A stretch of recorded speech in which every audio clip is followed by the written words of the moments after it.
Hello and welcome. My name is Julie and I'm the Garda Vetting Liaison Officer in Fingal Volunteer Centre.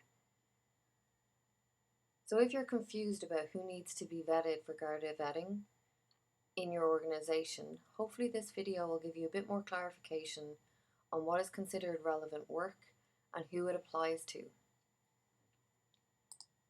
So in 2016, the Legislative Act in Schedule 1 for the National Vetting Bureau changed and it became much more specific in relation to relevant work or activities in relation to children and vulnerable people. So if you'd like to see a full documentation of the Legislative Act, you can either request one from myself. All you need to do is email me or ring me. My email is gardavetting@volunteerfingal.ie or my contact number is 018991921, both of which are on the bottom of the website page. However, if you'd like to just download the link yourself, you can use this link and that will bring you straight to the Legislative Act. So who needs to be vetted?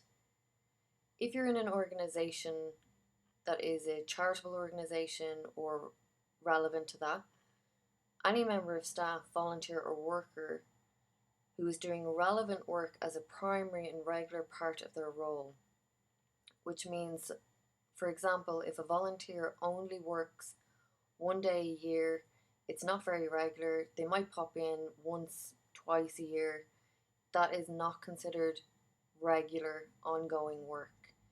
It is considered occasional and is not relevant and does not need to be vetted. So again, if it's incidental, it's just a minor part of the role, they come in and out, it's not relevant. So the biggest questions is, what defines a vulnerable person and what defines a child?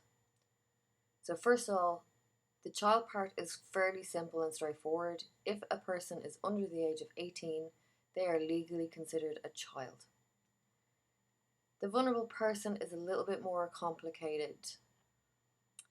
For example, just because someone is older doesn't necessarily mean that they're vulnerable. An older person can be quite capable and does not fit within the relevant work category.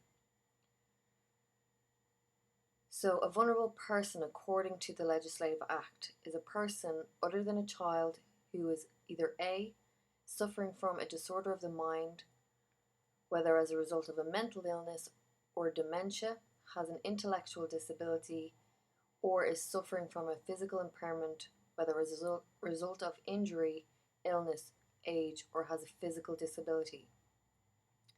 This also means that they have to be restricted to the capacity that they can't guard themselves or push away someone that could cause them harm.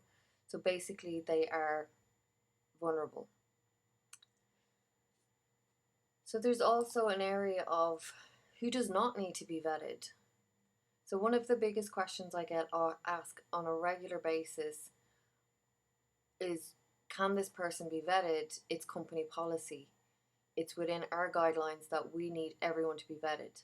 Unfortunately, the law trumps your company policy, which means that just because your company wants everyone to be Garda vetted doesn't mean they actually can be, and they are in breach and it is an offence and could be subject to a severe fine. So like I was saying, for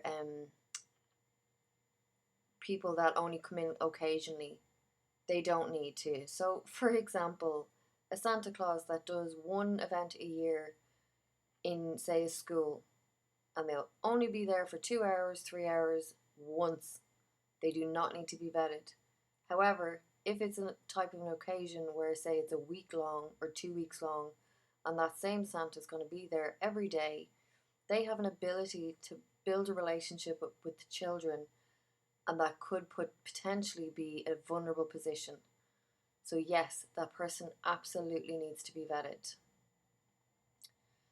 But if you also take, for example, someone that works in an office that provides a service to a vulnerable community, the person that is dealing with them a vulnerable person or children on a daily basis or a regular basis, yes, that person needs to be vetted. If they're teaching a class, if they're doing anything that interacts with children regularly, they need to be vetted.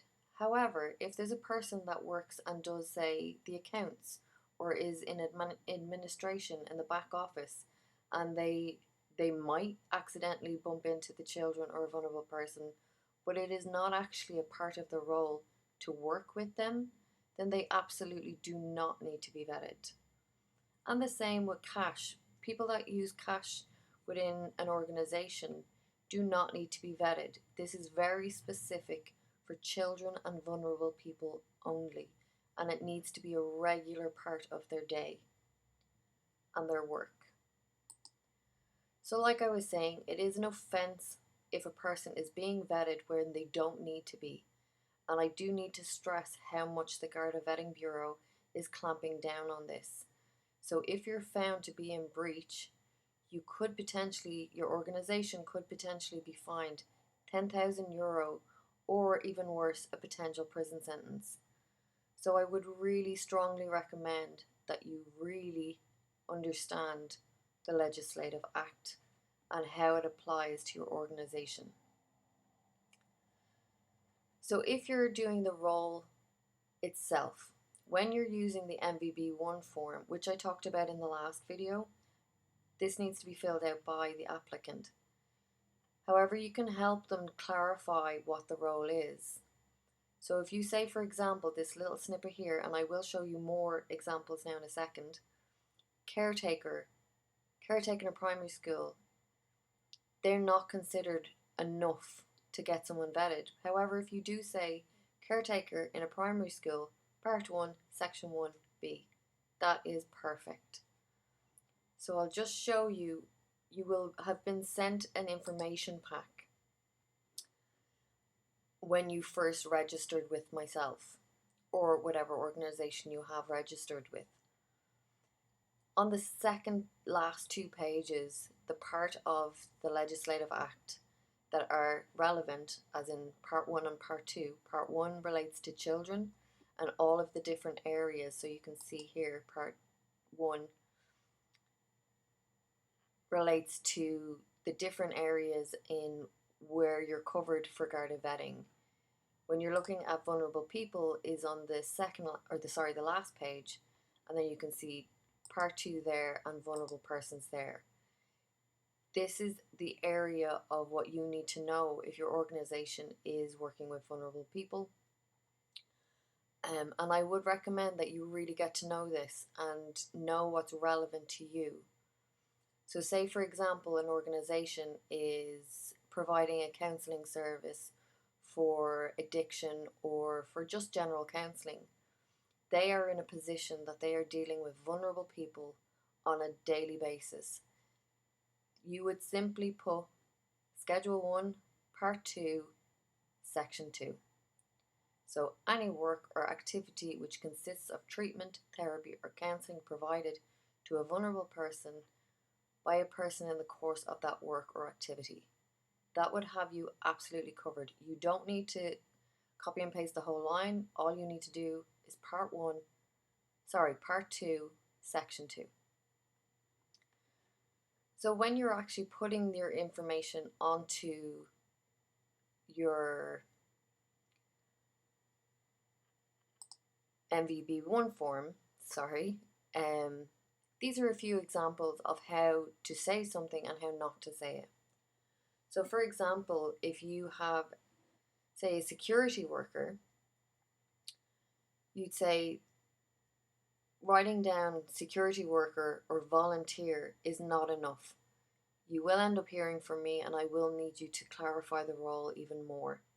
So you can say hospital security work involves regular and necessary contact with both children and vulnerable people. So in that case, you could also write security worker, Part B, and then whatever area it relates to. And the same, say, for a caretaker, school caretaker involves regular contact with children. That is fine. But do keep in mind if it is, say, a maintenance person that works outside the hours where the centre is open, so they work, say, in the evenings when there is no children in the building, they do not need to be vetted because they're not coming into regular contact with children or vulnerable persons or whatever the case may be in what job it is. Just think about when they're working, what times they're working, if they're coming into contact with children or vulnerable people, and if the role is deemed relevant. Like I said, there is a severe penalty for people that are vetting unnecessarily. If it's a case you need to go over it with your board members, then that's absolutely fine. Please do that. If I can help in any way, I will. Please bear in mind that I cannot say yes or no directly whether someone can be vetted or not. The responsibility is on the organisation. I can advise and tell you what should be done, but I can't tell you what you have to do. You will need to go back to the information pack, really understand and read the service or the legislative act, and then at least you'll know what areas you're covered under. So like I said, if you need to contact me, my details are below on the website, and I'm available on Tuesdays and Thursdays. If I can help in any way, I will. I hope this video has been informative and it does help in some way. If not, hopefully I can help over the phone. Thanks a million.